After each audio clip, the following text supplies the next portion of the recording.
Compounder आके बैठा हुआ, किराने वाला आके बैठा हुआ, दूध वाला आके बैठा हुआ, न्यूज़पेपर वाला आके, बड़ी गुस्सा थी मेरे को जिंदगी में। मेरे को एक आक्रोश था कि पैसे कमाने हैं। मुझसे लोग पूछते हैं कि नायर साहब फॉर्मूला क्या है, ये सक्सेस के पीछे फॉर्मूला क्या है?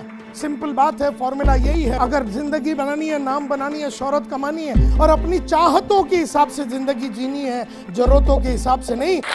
कहानी है एक न्यूज़पेपर वेंडर की, turned part time accountant, turned full time salesman, turned India's biggest trainer and biggest inspirational speaker.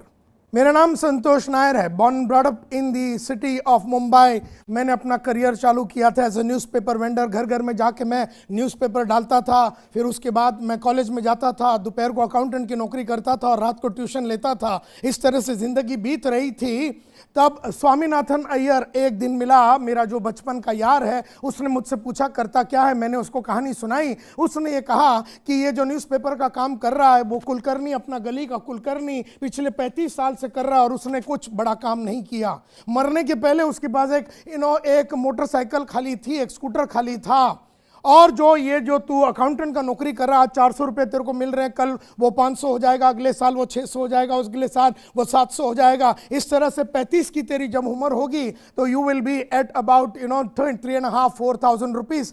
और ये जो ट्यूशन ले रहा है इसमें 100 रुपये मिल रहा है एक का, दूसरे का 200 रुपये मिल रहा है। इस तरह से जिंदगी में तू बड़ा आदमी नहीं बनेगा, ऐसा स्वामीनाथन अय्यर ने जब चेहरे पे देख के बोला, तब मैंने ठान लिया कि कुछ करना तो पड़ेगा। तब अय्यर से मैंने पूछा करना क्या? उसने कहा जिंदगी बनानी है, नाम बनानी है, शोहरत कमानी है, चाहत अपने अगर जिंदगी बनानी है, नाम बनानी है, शोहरत कमानी है और अपनी चाहतों के हिसाब से जिंदगी जीनी है, जरूरतों के हिसाब से नहीं, तो बन जाए एक सेल्समैन। मैंने बोला कि लेकिन मेरे को सेल्स के बारे में तो कुछ नहीं मालूम। उसने कहा कि अमिताभ को एक्टिंग करने के पहले एक्टिंग के बारे में नहीं मालूम था, किसी टेनिस प्लेयर को टेनिस खेलने के पहले उसको कुछ मालूम नहीं था, और इसीलिए मैंने ये ठान लिया कि अब जिंदगी बनानी है, नाम बनानी है, पैसा कमाना है, और मैं बन गया एक सेल्समैन। गया मैं यूरेका फोर्ब्स बोल के कंपनी में डोर टू डोर सेल्समैन बनने के लिए, और वहां पर रिजेक्ट हो गया। एक होता है वो लोग सिलेक्ट करते हैं, अगर आप अच्छे हैं, अगर आप रिजर्व, वो लोग रिजर्व में रखते हैं, अगर आप ठीक ठाक है, और आपको रिजेक्ट करते हैं अगर आप एकदम बिल्कुल अनाड़ी टाइप के दिखते हैं। और घर घर में जाके वो 18 किलो का सूटकेस लेके बेचने का काम, मुझे जब देखा उन्होंने रिजेक्ट कर दिया।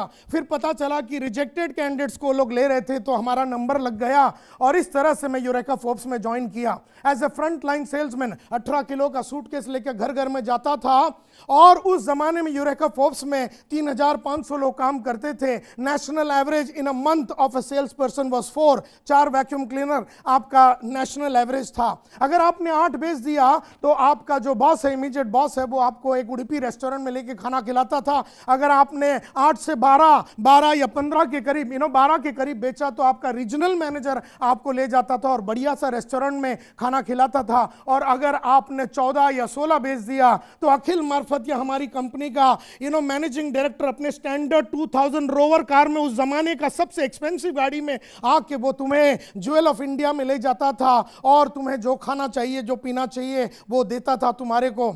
इस तरह से मैंने 4 अक्टूबर 1985 को यूरेका फोर्ब्स ज्वाइन किया। 5 दिन के ट्रेनिंग के बाद 11 अक्टूबर को मैं निकला, और 20 दिन बचे हुए थे, मैंने 26 वैक्यूम क्लीनर भेज दिया, और मैं बन गया इंडिया का नंबर 1 सेल्समैन। तो मुझे भी लगा ये फ्लुक में हुआ, सबको लगा ये फ्लुक में हुआ। अगले महीने मैंने 32 वैक्यूम क्लीनर बेचे, उसके बाद 33, उसके बाद 36, उसके बाद 37, 39, 41, 43, लेकिन मैंने जिंदगी में कभी पिछले महीने से कम नहीं बेचा।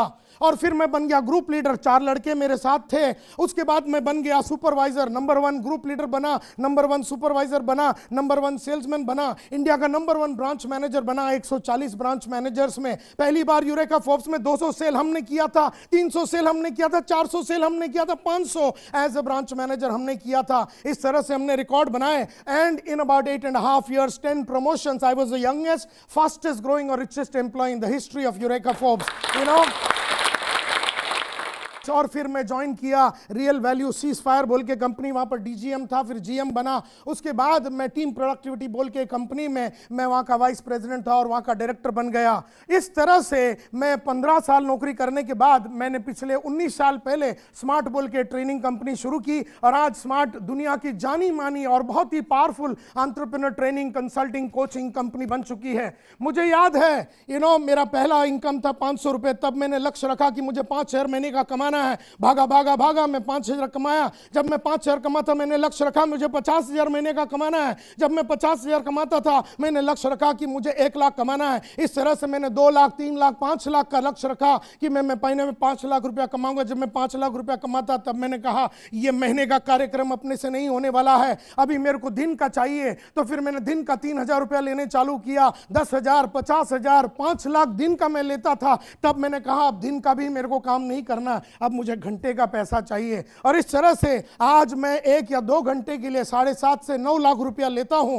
और आज मैं इंडिया का सबसे पावरफुल और दुनिया का जाना माना ट्रेनर माना जाता हूं। मुझसे लोग पूछते हैं कि नायर साहब फॉर्मूला क्या है, ये सक्सेस के पीछे फॉर्मूला क्या है? सिंपल बात है, फॉर्मूला यही है। सक्सेसफुल लोगों में और अनसक्सेसफुल लोगों में फर्क सिर्फ इतना है कि सक्सेसफुल लोगों ने वो करने की आदत डाली जो एवरेज और अनसक्सेसफुल लोगों को करने को अच्छा नहीं लगता। मुझे भी सुबह उठने को अच्छा नहीं लगता, आपको भी सुबह उठने को अच्छा नहीं लगता, लेकिन मैंने सुबह उठ के उठने की आदत डाल दी। आपको भी पढ़ने की आदत नहीं अच्छी लगती है, मुझे भी पढ़ना अच्छा नहीं लगता, लेकिन रोज 2 घंटे पढ़ के मैंने पढ़ने की आदत डाली। इस तरह से चैलेंज लेने की आदत डाली, इस तरह से बड़ा सोचने की आदत डाली, इस तरह से बड़ा गाड़ी घर, इस तरह से एक एक करके लक्ष्य मैंने रखा और हर लक्ष्य को मैंने डेट डाला और इस तरह से वो सब किया जो मुझे अच्छा नहीं लगता। मुझे सुबह उठने को अच्छा नहीं लगता, मुझे पढ़ने को अच्छा नहीं लगता, लेकिन मैंने वो सब किया क्योंकि मेरा दिमाग में एक बात बैठ गया कि जब आप वो करेंगे जो आपको अच्छा नहीं लगता तब आपको वो मिलेगा जो आपको चाहिए। और आपको क्या चाहिए? आपको घर चाहिए, आपको बंगला चाहिए, आपको पैसा चाहिए, आपको रुतबा चाहिए, आपको पोजीशन चाहिए। तो जब आप वो करेंगे जो आपको अच्छा नहीं लगता तब आपको वो मिलेगा जो आपको चाहिए।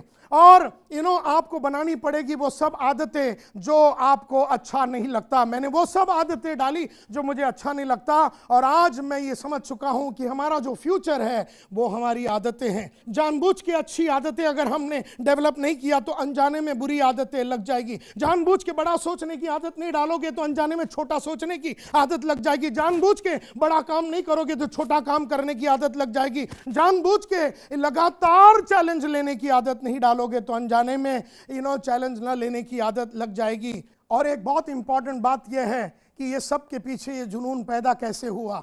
मुद्दा ये उठता है कि जुनून इसलिए पैदा हुआ क्योंकि आज से करीबन 35 साल पहले मेरे वहाँ पर जब्ती का नोटिस आ गया था। मेरे घर में जब्ती का नोटिस आ गया था क्योंकि 18 महीने से हाउसिंग बोर्ड में हमने पैसा नहीं दिया। डॉक्टर आके खड़ा हुआ है, डॉक्टर का कंपाउंडर आके खड़ा हुआ है, नायर साहब पैसे दे दीजिए। किराने वाला आके खड़ा हुआ है, तो पैसे की बड़ी जिल्लत होती थी। कॉलेज में जाने के लिए पैसे नहीं होते थे। मैं किस तरह से पैसे कमाता था। मैं अपने दोस्त लोग आते थे सिंगापुर से, यहाँ से वहाँ से, तो पैंट पीस लेता था 100 रुपए में, 110 में बेचता था। और किसी ने जूता लाया यासाकी का, वो 160 में लेता था, 170 में। मेरे ख्याल से वहाँ पर मेरा सेल्स का एक सोच मेरा पैदा हुआ। और इस तरह बड़ी बहन का शादी नहीं हो रहा क्योंकि पैसे नहीं है, छोटी बहन का शादी नहीं हो रहा, पैसे नहीं है। कंपाउंडर आके बैठा हुआ, किराने वाला आके बैठा हुआ, दूध वाला आके बैठा हुआ, न्यूज़पेपर वाला आके। बड़ी गुस्सा थी मेरे को जिंदगी में, मेरे को एक आक्रोश था कि पैसे कमाने हैं, कैसे भी करके इससे बाहर निकलना है। और इसीलिए स्वामीनाथन अय्यर का वो स्टोरी कि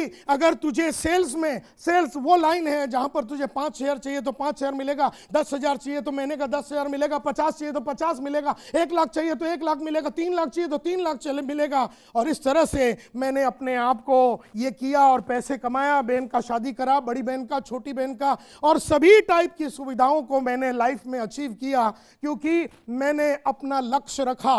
और एक बार मेरे को जब समझ में आ गया कि हमारे एफर्ट की वजह से, और मैं कभी भी टाइम और एफर्ट में नहीं बिलीव करता हूं, मैं रिजल्ट में बिलीव करता हूं। Result is time and effort is not equal to money, result is equal to money. तो मेरा हमेशा ये दिमाग में था कि रिजल्ट को पैदा करने के लिए क्या किया जाए। मैंने हमेशा लगातार अपने गोल बुक को डालने की आदत डाली। सेल्फ इंप्रूवमेंट, रोज रात को मैं लिखता हूं कि आज मैं जिंदगी से क्या सीखा और मैं कैसे इंप्रूव हो सकता हूं। मैं लिखता हूं 21 डे पॉजिटिव फोकस बोल के एक बुक कि आज मैंने पॉजिटिव काम क्या किए, आज मैंने मैं ज़िंदगी से क्या स्टडी किया। लगातार मैं पढ़ाई लिखाई करता हूं और मेरी जो माली हालत है उसको बदलने का मेरा एक प्रण रहा है और तब से लेके आज तक उसी प्रण पे लगा हुआ हूं।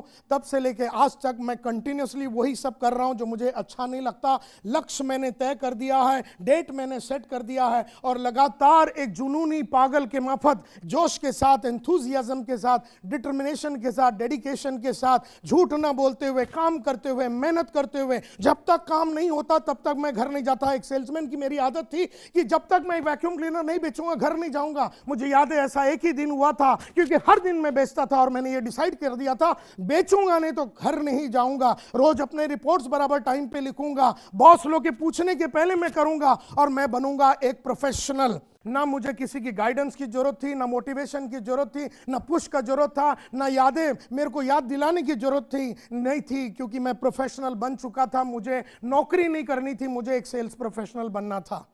आप कहां पर है, आप क्या कर रहे हैं, आपका बैकग्राउंड क्या है, आपका फादर कौन है, आप लिटरेट है, इलिटरेट है, आपको पढ़ाई आपने की नहीं की, आप सब लोग जो मेरे को सुन रहे हैं आप वो सब मकाम पे पहुंच सकते हैं, उस बुलंदियों पे पहुंच सकते हैं, लगातार पहुंच सकते हैं। सिर्फ आपको अपने आप में विश्वास करना है, अपनी काबिलियत पे विश्वास करना और लगातार अपनी काबिलियत को अपग्रेड करते रहना है। किताबों के थ्रू, ऑडियो के थ्रू, वीडियोस के थ्रू, अच्छे ट्रेनिंग प्रोग्राम, अच्छे गुरुओं के थ्रू, अच्छे दोस्तों के थ्रू, ये सब चीजें अगर आप करेंगे तो आप भी जिंदगी में बहुत जोशीले इंसान बनेंगे और आप एक रोल मॉडल बनेंगे और एक ऑर्डिनरी आदमी से आप एक एक्स्ट्राऑर्डिनरी आदमी बन जाएंगे, ऐसा मेरा विश्वास है। Thank you very much.